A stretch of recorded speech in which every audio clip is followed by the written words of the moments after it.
మరి జోసెఫ్ తంబి గారు దేవుడంట, ఆయన యేసుప్రభు భక్తుడంట, ఆయన కూడా దేవుడంట, తల వెంట్రుకలు ఇస్తే పాస్ అవుతానంటే ఆయన దేవుడు కాదురా, సమాధులు మొక్కకూడదు, దర్గాలకు మొక్కకూడదు, అది విగ్రహారాధన అని చెప్పాడు. అలా చేస్తే చనిపోతారని యేసుప్రభు చెప్పాడు. పరిసర శాస్త్రుల్ని వేషధాల క్రైస్తవులారా సున్నగొట్టిన సమాధులు అన్నాడు. కుళ్ళిపోయిన శవాలకి పూజ చేయకూడదు. ఇటు ఏసన్ అన్నాడా? మాకు తెలవదయ్యా.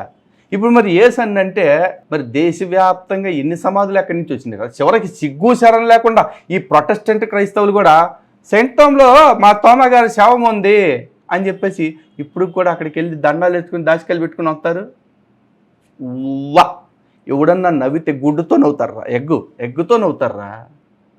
దిక్కుమాలేదవల్లారా. ఊరు నాకు అర్థం కాదు.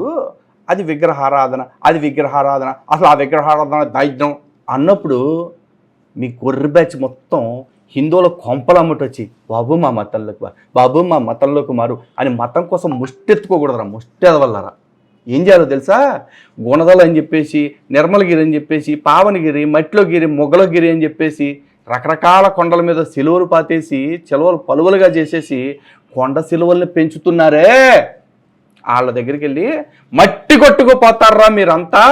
మీరు అసలు ఎప్పుడు కూడా క్రీస్తుతో పాటు పరలోకానికి రాగలిగే వాళ్ళు కాదు. మీరు మేరీని పూజ చేస్తున్నారంటే మీరంతా పాపిస్టోళ్ళు, రక్తం కక్కుని చచ్చిపోతారు. నువ్వే చెప్పావు కదా, విగ్రహారాధన ప్రాణాలు తీసేస్తుందని చెప్పేసి. మీరంతా మట్టి కొట్టుకుపోతారు, కుక్క సాగు వస్తారు అని చెప్పేసి వాళ్ళకి చెప్పండి. వాళ్ళని మార్చుకోండి.